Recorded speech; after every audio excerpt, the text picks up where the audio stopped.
हरे राम राम राम हरे हरे, हरे कृष्ण कृष्ण कृष्ण हरे हरे, हरे राम राम राम हरे हरे, हरे कृष्ण कृष्ण कृष्ण हरे हरे, हरे राम राम राम हरे हरे, हरे कृष्ण कृष्ण कृष्ण हरे हरे. पुंडलिकावरती हरी विठ्ठल श्री ज्ञानदेव तुकाराम, पंढरीनाथ भगवान की जय, माऊली ज्ञानेश्वर महाराज की जय, जगद्गुरु संत तुकाराम महाराज की जय, योगीराज सद्गुरु गंगागिरी महाराज की जय, ब्रह्मलीन सद्गुरु नारायण गिरी महाराज की जय, राष्ट्रसंत जनार्दन स्वामी महाराज की जय, अवधूत चिंतन श्री गुरुदेव दत्त गोपाल कृष्ण भगवान की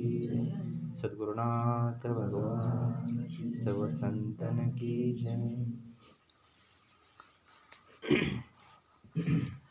जाळी महाकर्मे दावी निज सुख वर्मे, ऐसे कळले आम्हा एक, झालो नामाचे धारक. तपाचे सायास न लगे घेणे वनवास, तुका म्हणे येणे कळी काळ हे ठेंगणे, ऐसे कळले आम्हा एक, झालो नामाचे धारक.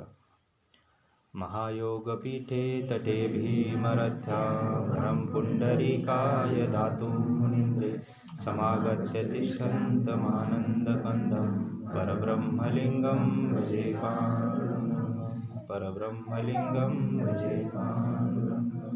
ब्रह्मानंदं परमसुखदं केवलं ज्ञानमूर्ति, द्वन्द्वातीतं गगनसदृशं तत्त्वमस्यादिलक्षणम्, एकं नित्यं विमलमचलं सर्वाधिसाक्षिभूतं, भावातीतं त्रिगुणरहितं सद्गुरुतं नमामि, सद्गुरुतं नमामि. जाळी महाकर्मे दावी निज सुख वर्मे, ऐसे कळले आम्हा एक, झालो नामाचे धारक. जगद्गुरु संत तुकाराम महाराजांच्या पंचम वेद अभंग गाथ्यामधला हा एक अभंग आहे. नामाचं महत्त्व सांगणारा अभंग आहे. का नामस्मरण केल्यानंतर काय होतं, नामाची काय शक्ती आहे, किती शक्ती आहे, हे महाराजांनी स्वतः अनुभवलं आणि आपल्याला पण सांगतात. नामस्मरण केल्याने काय आपल्याला प्राप्त होऊ शकतं, काय काय. म्हणून आज हा सहजयोग डोंगरी वस्ती सगळे आले लांबून लांबून. गेले 3 दिवस सप्ताह चालू आहे. दत्त जयंतीनिमित्त आपण सगळे आलो होतो एकत्र. दत्त जयंतीचा सोहळा झाला. काल सुंदर असे प्रवचन झाले, संध्याकाळी सत्संग झाला आणि आज हे नित्यनेम दररोजचा.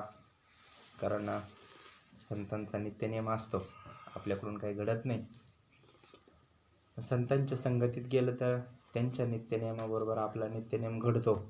म्हणून संतांची संगत, संत संगत सगळ्यामध्ये श्रेष्ठ सांगितला. संत समागम एखादी परी, व्हावे त्यांची द्वारी श्वाना येती, तेथे राम नाम होईल श्रवण, घडेल भोजन उचिष्टाचे. सगळेच लाभ आहे. संतांबरोबर राहायचं म्हणजे सगळ्यात भौतिक सुख ते आहे ना, भुक्ती मुक्ती भोगासाठी. किंवा अजून एक हरिपाठातलं प्रमाण आहे ना, भुक्ती मुक्ती दोन्ही पण भेटतं. मुक्ती तर द्यायसाठी संत आले, पण प्रपंचात पण काही कमी पडू देत नाही. कमी पडू देत नाही याचा अर्थ काही आणून देते आपल्याला असं नाही, पण जे आहे त्याच्यात समाधान देण्याची शक्ती नामामध्ये असते.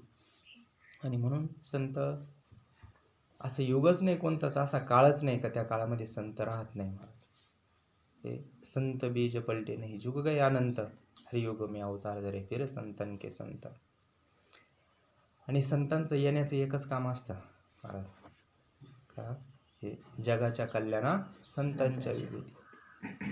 आता कल्याण कशात आहे, नेमकं कल्याण म्हणजे काय हे पण आपल्याला कळायला पाहिजे. कल्याण म्हणजे काय. माऊली सांगतात, हा विचारून अहंकार सांडीजे, मग आस्तीच वस्तू होईजे, तरी आपली स्वस्ती आपण सहज केली. स्वस्ती म्हणजे कल्याण. मग आपलं कल्याण आपण सहज केल्यासारखं होतं. कधी हा विचारुनी अहंकार सांडीजे, मग आस्तीच वस्तू होईजे. दुःखाचं कारण काय हे संतांनी शोधलं. सामान्य जीव, महाराजांचं फार दिव्य चरित्र आहे ब्रह्मचैतन्य गोंदवलेकर महाराजांचं. त्यांनी म्हटले का मी असं थोडासा अभ्यास केला जगाचा आणि जगामध्ये नेमकं दुःख काय हे शोधण्याचा प्रयत्न केला. तर त्याच्यात असं जाणवलं का 99% समाज हा पैसा नसल्यामुळं दुःखी आहे. सगळ्यांचं कारण जर बारीक पाहिलं आपल्याकडं पैशाची उणीव आहे. कारण पैशाने हे सगळ्या वस्तू आपल्याला प्राप्त करता येतील सुखाच्या असं वाटतं प्रत्येकाला. पैसा असला तर घर बांधता येईल, पैसा असला तर गाडी घेता येईल, थोडं वावर घेता येईल, काय सुखसुविधा असतील देहाच्या संबंधाने ते सगळं आपल्याला मिळवता येईल आणि आपण सुखी होऊ. हा प्रत्येकाचा समज आहे, अर्थात गैरसमज येतो संतांच्या दृष्टीने. मग महाराज म्हटले का मी थोडा प्रयत्न केला, थोडंसं पाहिलं समाजामध्ये का असमाधानाचं कारण काय नेमकं. कारण संत जर सोडले तर जगात सुखी कोण नाही. जो देखे वो दुखिया बाबा. राजा कोणी का असाना पण त्याला सुख नाही. महाराज आमचे संत जर सोडले तर जगात कोणीच सुखी नाही. मग आपल्याला जे सुख भेटलं ते साहजिकच सगळ्यांना भेटावं हे संतांची आशा असते, अपेक्षा असते. म्हणून संतांचा आयुष्यभर प्रयत्न असतो. मग महाराजांचं तेच होतं, आपण सगळ्यांना सुखी करू हा मनात हेतू असल्यामुळं मग दुःखाचं कारण शोधल्यानंतर, असमाधानाचं कारण शोधल्यानंतर लक्षात आलं का पैसा हे सगळ्यात महत्त्वाचं कारण आहे. मग महाराज म्हणले आता दुःख जायचं म्हणजे, कारण आपले बरेच आता दुःख नाही, आजार आहे कोणाला, जायचं म्हणजे काहीतरी करावं लागेल ना, दवाखान्यात जावं लागेल, ऑपरेशन करावं लागेल, पैसा लागेल ना, तेव्हा दुःख जाईल. मग महाराज म्हणले आपण यांना पैसा देऊन पाहू. समाजाला जे सगळे अडचणी जाऊन विचारल्या ना, आता हे संत फिरतात सगळीकडं, प्रत्येकाला विचारलं काय अडचण आहे. प्रत्येकाची वेगवेगळी अडचण आहे, पण अडचण कशी दूर होईल का पैसा जर आला आमच्याकडं तर आमची अडचण दूर होईल असं महाराजांच्या लक्षात आलं. मग म्हणले आपण आता यांना पैसा देण्याचा प्रयत्न करू का जेणेकरून यांचं दुःख हलकं होईल. मग महाराज म्हणले मी तर असं लंगोटी लावेल पैसा माझ्याकडं नाही, मग यांना पैसा द्यायचा कुठून. जर एखाद्याचं दुःख कमी करायचं असेल पैसा द्यायचा कुठून, आणायचा कुठून. मग म्हणले त्याच्यासाठी मग काहीतरी आपल्याला करावं लागेल, कष्ट करावं लागेल. पैसा कमवायचं म्हणजे नोकरी काहीतरी करावं लागेल ना पैसा कमवायला. मग पैसा कमवायचा म्हणजे आता मला तर पैशाबद्दल आसक्ती नाही म्हणे. पैसा एखादी गोष्ट आपल्याला हवी हवी वाटते ना, कधी वाटते की त्याच्याविषयी आपल्याला प्रेम आवड निर्माण झाली किंवा आसक्ती निर्माण झाली तर ते आपल्याला मोबाईल घ्यायचा. मनामध्ये इच्छा निर्माण होती ना तेव्हा आपण मोबाईल घेतो. मग तसं मनामध्ये इच्छा निर्माण करावं लागेल का मला पैसा मिळवायचा. मग त्या पैशाविषयी आवड निर्माण पहिल्यांदा करावं लागेल. मग आवड निर्माण झाल्यावर साहजिकच माणूस पैसा कमवेल.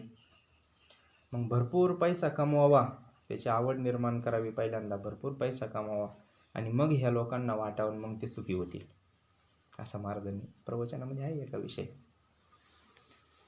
पण हा मार्ग एक बाजूने पाहिला तर योग्य वाटतो, पैसा कमवून आणि दुसऱ्याला दिला का तो सुखी होईल, हे एका बाजूने आपल्या दृष्टीने पाहिलं तर बरं वाटेल. पण महाराज म्हणले याच्यात सगळ्यात मोठा एक दोष असा आहे, पैसा कमवून आपण दुसऱ्याला देऊ हे बरोबर आहे, पण पैसा कमवताना जे आपण त्याच्याविषयी प्रेम निर्माण केलं होतं ना ते द्यायच्या वेळेस आडवं येईल. म्हणजे पैशाविषयी अगोदर तर आसक्ती नव्हती आपल्या ठिकाणी, पण ते प्रेम निर्माण केलं ना, मग आता पैशाविषयी प्रेम झालं, मग आता दुसऱ्याला देताना तेच प्रेम आडवे द्यावं वाटन का, म्हणजे आपल्याला नाही वाटत म्हणून. मग म्हणजे संतांनी असे वेगवेगळ्या प्रकारचे, आता ते मूळचे आम्ही वैकुंठवासी, त्यांना काहीच गरज नसती, पण हे समाजाचं दुःख मुळापासून जावं, कारणासहित दुःखाचा नाश व्हावा म्हणून संतांचा अट्टहास असतो, प्रयत्न असतो. आता त्यांनी काय असं करून नाही पाहिलं, पण आपल्याला कळावं म्हणून संत वेगवेगळ्या प्रकारचे दृष्टांत देतात. मग सगळा अभ्यास करून संत एकांती बसले, सगळे सिद्धांत त्यांनी शोधून पाहिले, काय केल्यानंतर हा जीव सुखी होईल. तर मग त्यांना एक महत्त्वाचं कारण असं सापडलं का जीव असमाधानी काय आहे, दुःखामध्ये काय आहे, का त्याला स्वरूपाची आठवण राहिली नाही.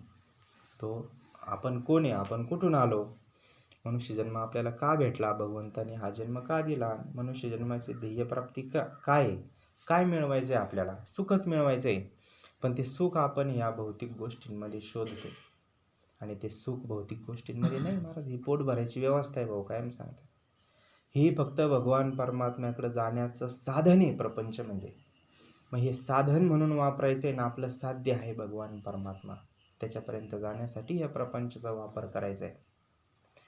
आणि मग मूळचे आपण कोण आहे हे संतांनी आपल्याला शोध लावून दिला. अरे बाबा, गीतेमध्ये पण माऊली सांगतात का तू माझाच अंश आहे. ममैवंशे जीवलोके जीवभूतो सनातना मनषष्ठानी इंद्राणी प्रकृतीस्थानी करशील. म्हटले तू माझा अंश आहे. संत सांगतात आपल्याला, अरे तू देवाचा अंश आहे. मग देवाचा अंश आहे आपण. जसं मीठ म्हणजे समुद्राचा अंश आहे.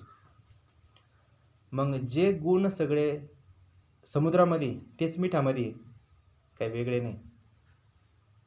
जे सगळे गुणसूत्र असतील मिठामध्ये, काय तत्व असतील ते समुद्रात येईल ते मिठामध्ये. तसं जेवढे गुण भगवान परमात्म्याकडे, ऐका, यशस्वी, औदार्य, ज्ञान, वैराग्य, ऐश्वर, हे साही गुणवर्य वस्ती जे, म्हणून तो भगवंत.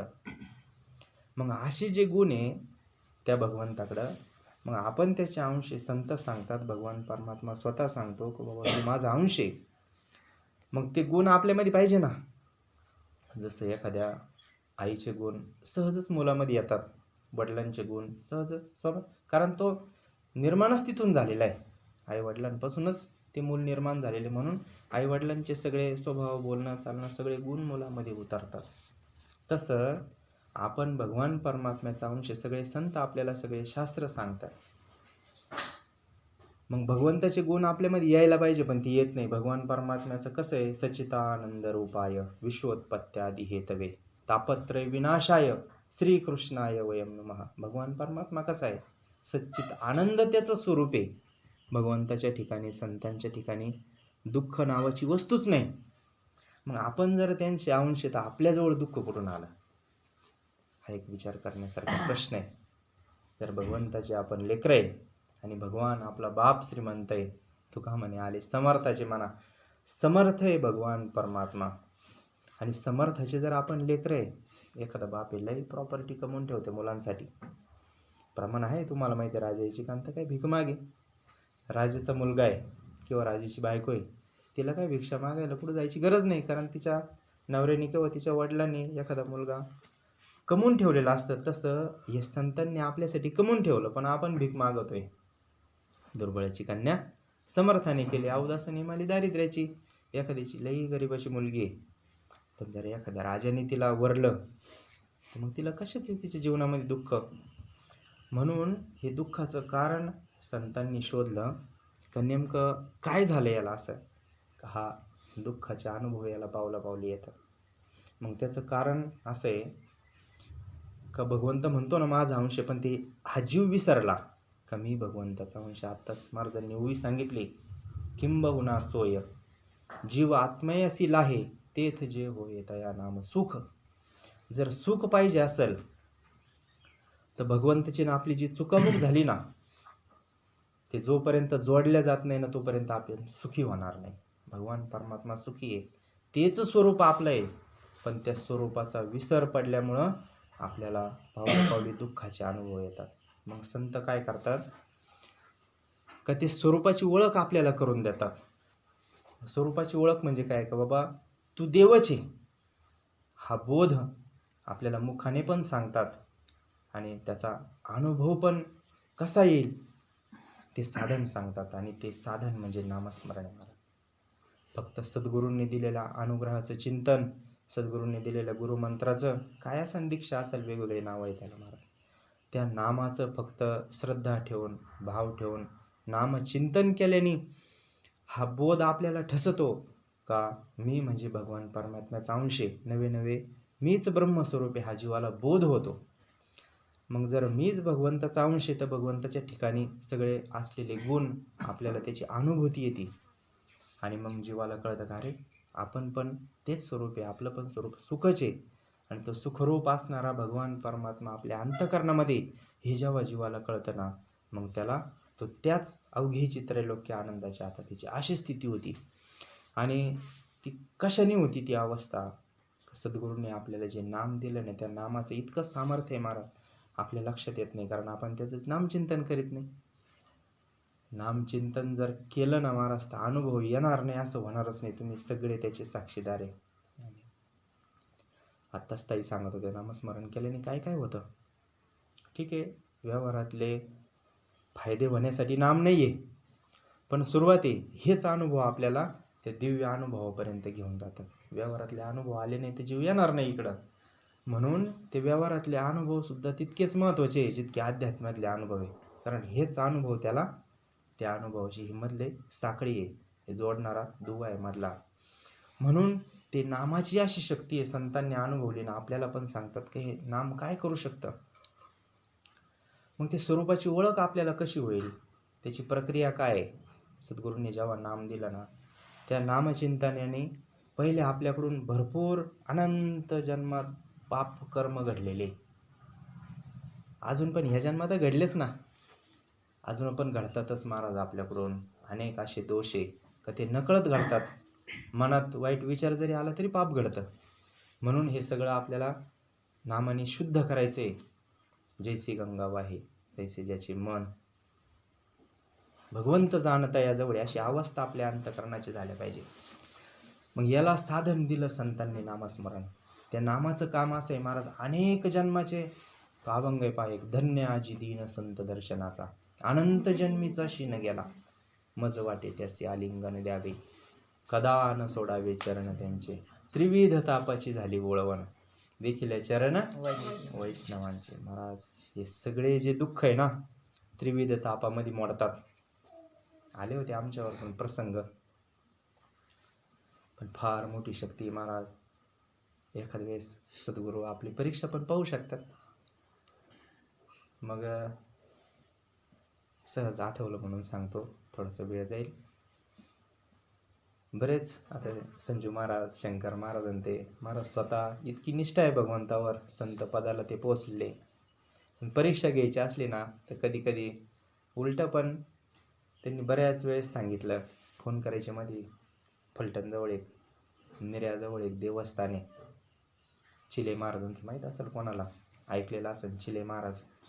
हा, आणि तिथं पुत्रकामेष्टी यज्ञ होता. मग आता सल्ले देणारे राहतात प्रत्येक काळात, भरपूर सल्ले, भरपूर निरोप यायचे. पण काही ठिकाणी जावं लागलं नाईलाजाने, 2-3 ठिकाणी. तर सासरवाडीकडचे गाडीच करून आले डायरेक्ट, चला म्हणले आपल्याला जायचं, मग नाईलाज झाला. पण महाराज संतांचा निष्ठावंत भाव, भक्ताचा स्वधर्म, हे आपल्याला संत शिकवतात. मग भरपूर आग्रह झाला, या तुम्ही, खर्च आम्ही करतो, पैसे आम्ही देतो, फक्त तुम्ही तिथपर्यंत या. सगळ्यांनाच आता काय असतं, व्यवहार पण चालल्या पाहिजे, बरोबर की नाही. संतांचा व्यवहार पण कधी चुकत नाही आणि परमार्थ कधी चुकत नाही. म्हणून बरोबर आहे, हे व्यवहारी दृष्टीने सगळ्या गोष्टी अनुकूल असाव्यात प्रपंचामध्ये. म्हणून कळकळ होती सगळ्यांची. बरेच फोन केले, सारखे फोन, या या या, तुम्ही काय करायचं काय करायचं काय करायचं. द्विधा मनस्थिती झाली, सुरुवातीचा काळ होता. बऱ्याच वेळेस होतं महाराज असं, जर काही संकट येऊन आदळलं ना तर असं वाटतं दुसरा काही मार्गाचा अवलंब करावा का काय, जे नामाची शक्ती काम करीत नाही का काय. कधी कधी अविश्वास निर्माण होतो, अश्रद्धा निर्माण होती मनामध्ये, श्रद्धा राहत नाही नामाविषयी, सद्गुरूंविषयी, भगवंताविषयी. मग काय करायचं काय करायचं काय करायचं. मग आता अशा वेळेस संगत कोणाची करायला पाहिजे. किमान 5वीच्या पोराला अडचण आली तर त्याने 10वीच्या पोराशी तरी संगत करावा. ते जर पहिले 2रीच्या पोराच्या संगतीत गेलं तर मग अधोगती आहे. मग काय करायचं काय करायचं. भाऊंना फोन केला, पण काय होतं, कालच विषय झाला, हे आपले धनश्रीन त्या परीक्षेला जात्या तुम्ही. म्हणलं मग आता घरचेच सर आहे, काही फायदा होतो का नाही परीक्षेमध्ये. पण महाराज शिक्षक जरी घरातले असतील, आपल्या वडील जरी शिक्षक असले ना, पण परीक्षेच्या वेळेस परीक्षा आपल्यालाच द्यावं लागेल. तर शिक्षक समोर आहे, त्यांना उत्तरं माहिती आहे, आणि आपल्याला शिकवलंच नाही त्यांनी वर्षभर. शिक्षक शिकवताच ना वर्षभर, तो पोर्शन तुमचा झालेलाच आहे शिकून, पण आपल्याला परीक्षेच्या टायमाला आठवत नाही. मग जरी शिक्षक समोर असले तर काही करू शकत नाही, ती परीक्षा असते आपली ती. मग फोन केला होता,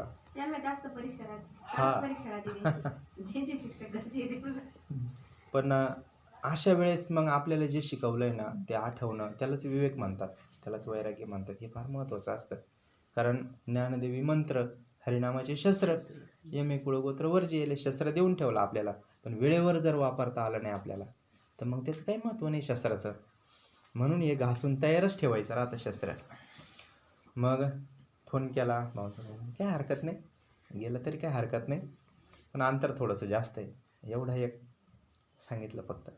मग आता याच्यातून निर्णय काय घ्यायचा, निर्णयापर्यंत काय मन पोचा. मग ताईला फोन केला, कांचन ताईला कुंभारीच्या. म्हणलं आता काय करायचं नेमकं. आता सांगणारे पण अधिकारी महात्मे आहे ना, आपल्याला दादांच्या ठिकाणी ते, आणि ते बोलू राहिले म्हणजे मन सहजच थोडंसं झुकलं तिकडं. काय करायला पाहिजे. मग ताईला फोन केला, म्हणलं आता काहीतरी सांग मला, का अडचणी आता हे घरातल्या अडचणी आहे.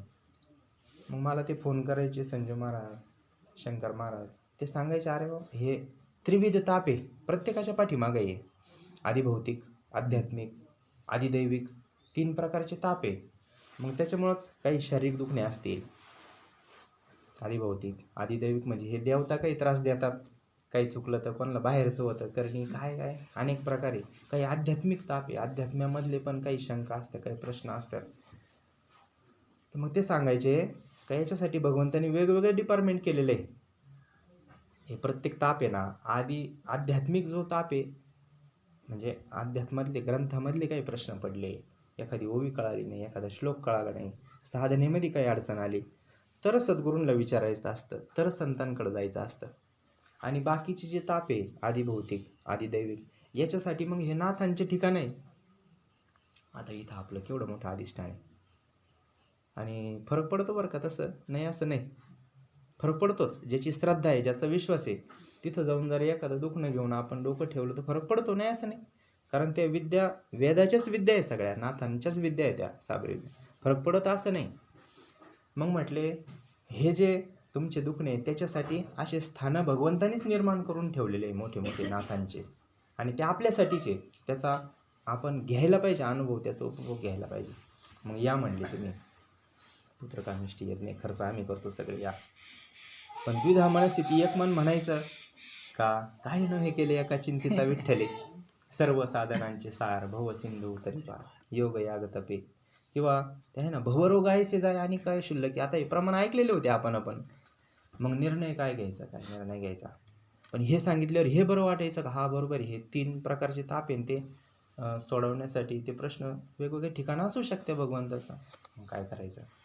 मग ताईला फोन केला तर पहा संगतीचा, जे आता हे नातं म्हणून नाही बरं का, हे अध्यात्माचं नातं म्हणून आपले ज्येष्ठ गुरुबंधू.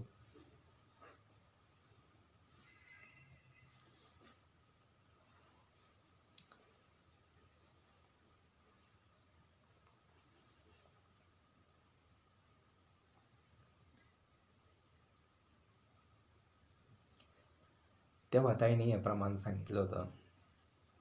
म्हटले काय त्याच्यात विचार करण्यासारखं काय विशेष.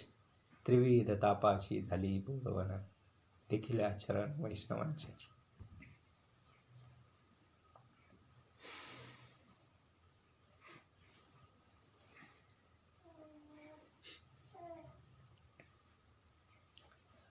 वैष्णवांचे चरण म्हणजे अनुग्रह महाराज. सगुणाची पण चरणांची सेवा केली तर चांगलंच आहे, घाली संतासी आसने. पण संतांचे जर चरण असतील 2 महाराज, दिव्य साधना आणि दिव्य बोध, आपल्याला जी साधना दिली ना तेच संतांचे चरण आहे महाराज. हे चरण दाबल्यापेक्षा त्या चरणांची सेवा केली ना, अनंत जन्मीचा शीन गेला महाराज, अशी अवस्था प्राप्त होती. आणि मग काही निर्णय करायला जास्त वेळ लागला नाही. त्रिविध तापाची झाली बोळवण, देखील चरण वैष्णवांचे. म्हटलं आपल्याजवळ इतकं साधन दिलेलं आहे महाराज, नामाची नाम चांगले चांगले, माझे कंठी राहू भले, कपी कुळ उद्धरिले मुक्त केले राक्षसा. अरे राक्षस या नामाने मुक्त झाले महाराज, आपण नाही होणार का. आपला विश्वास बसत नाही.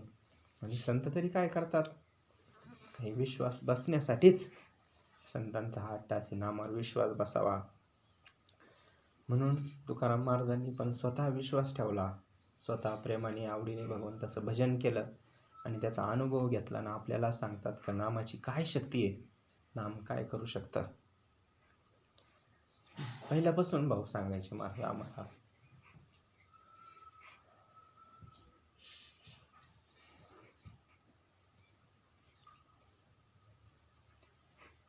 तुम्ही फक्त नामस्मरण करा. सगळ्यांना तेच सांगितलं महाराज, तुम्ही फक्त नामस्मरण करा, सगळं तुमच्या मनासारखं होईल. सगळं म्हणजे सगळंच आलं त्याच्यात महाराज. व्यवहारही सुलभ होतो, परमार्थही सुलभ होतो, प्रपंच सुलभ होतो महाराज साधकाचा. फक्त त्याचं एकच काम आहे, त्याने विश्वास धरून या सद्गुरुरूपी नावेमध्ये बसायचं आणि विनंती करायची महाराज सद्गुरूला, नाव किनारे नाव किनारे नाव किनारे लगाओ प्रभुजी नाव किनारे.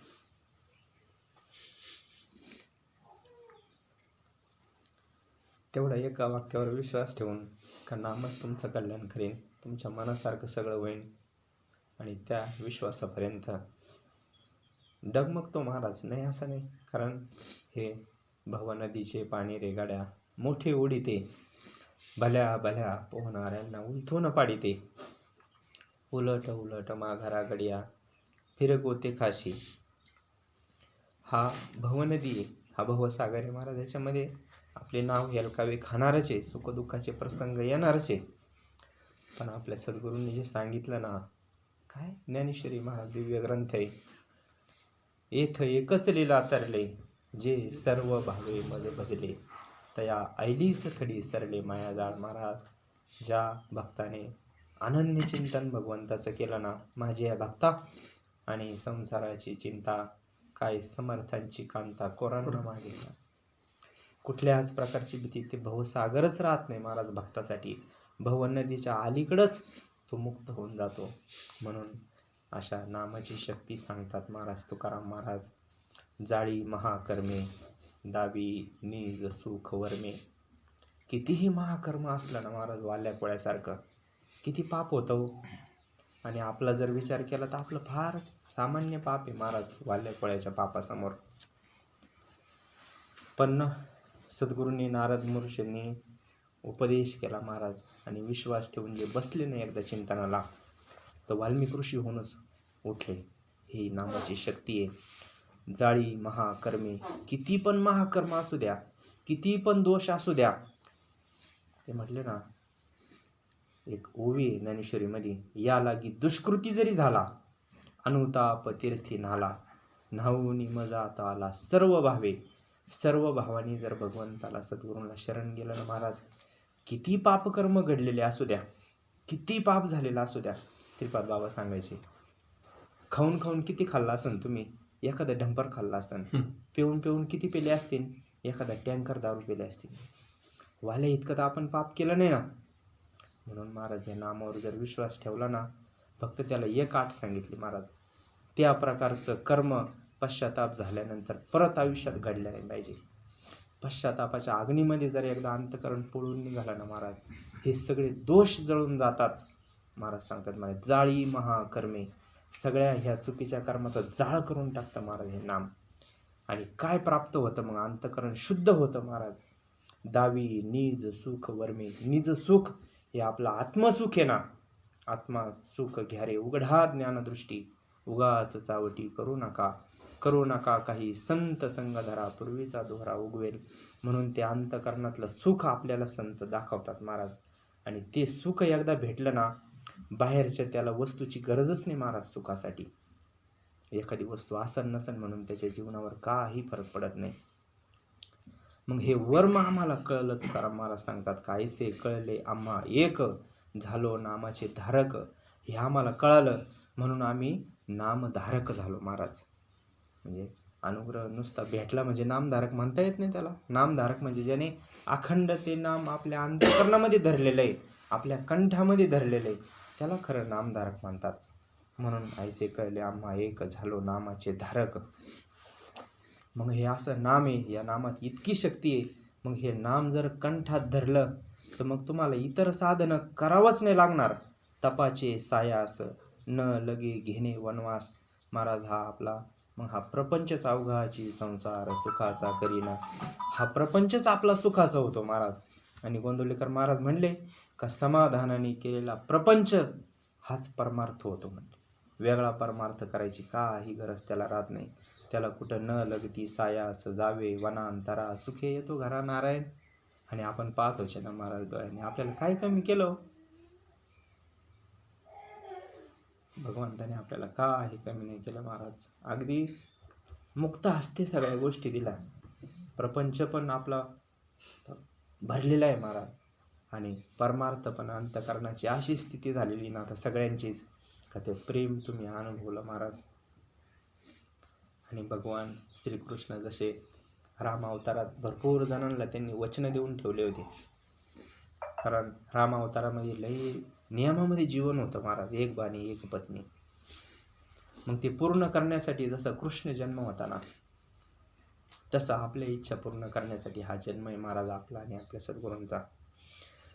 म्हणून हे नाम जर एकदा जीवनामध्ये भेटलं ना त्याला कुठल्याही प्रकारचं तप योग याग काहीच करावं लागत नाही. न लगे घेणे वनवास. कुठं वनात जावं लागत नाही. मग संसारी असावे असोनी नसावे भजन करावे. इथंच राहून आपल्याला भजन करायचंय. मग इतकं भजन झाल्यानंतर नामस्मरण केल्यानंतर काय परिणाम होता अजून महाराज म्हणतात का तुका म्हणे येणे कळी काळ हे ठेंगणे. ज्या आपल्याला सगळ्यांनाच ज्या काळाची भीती ना महाराज त्या काळाची भीती नष्ट होती. आपण अमर होतो महाराज. स्वरूपाने अमर होतं. आपलं शरीर वेगळं आतली वस्तू वेगळी याचा बोध होतो. मग मरणाच्या वेळेला नेमकं काय जातं काय येतं याचं यथार्थ ज्ञान होतं महाराज. हे ब्रह्मज्ञान आपल्याला होतं. मोक्षाचं ज्ञान आपल्याला होतं. उद्धार होतो हे कळतं. मग तिथं काळ काहीच करू शकत नाही. म्हणून ऐसे कळले आम्हा एक झालो नामाचे धारक. असं तुकाराम महाराज नामाचं महत्त्व सांगतात. त्यांनी सांगितल्याप्रमाणे आपल्याला पण या नामाचे अनुभव यावे. आपल्याकडून ती साधना घडावी अशी आपण सद्गुरूंच्या चरणी भगवंताच्या चरणी प्रार्थना करू आणि सेवेला पूर्णविराम देऊ. पुंडलिकावरद श्री ज्ञानदेव तुकाराम पंढरीनाथ भगवान की जय. माऊली ज्ञानेश्वर महाराज की. जगद्गुरु संत तुकाराम महाराज की. ब्रह्मचैतन्य गोंदवलेकर महाराज की जय. हर हर हर हर महादेव. निवृत्तीनाथ महाराज की. शांती ब्रह्म एकनाथ महाराज की. सद्गुरुनाथ भगवान की. सर्व संतन की जय. आता विश्वात्मके देवे तेने भाग्यज्ञ दोष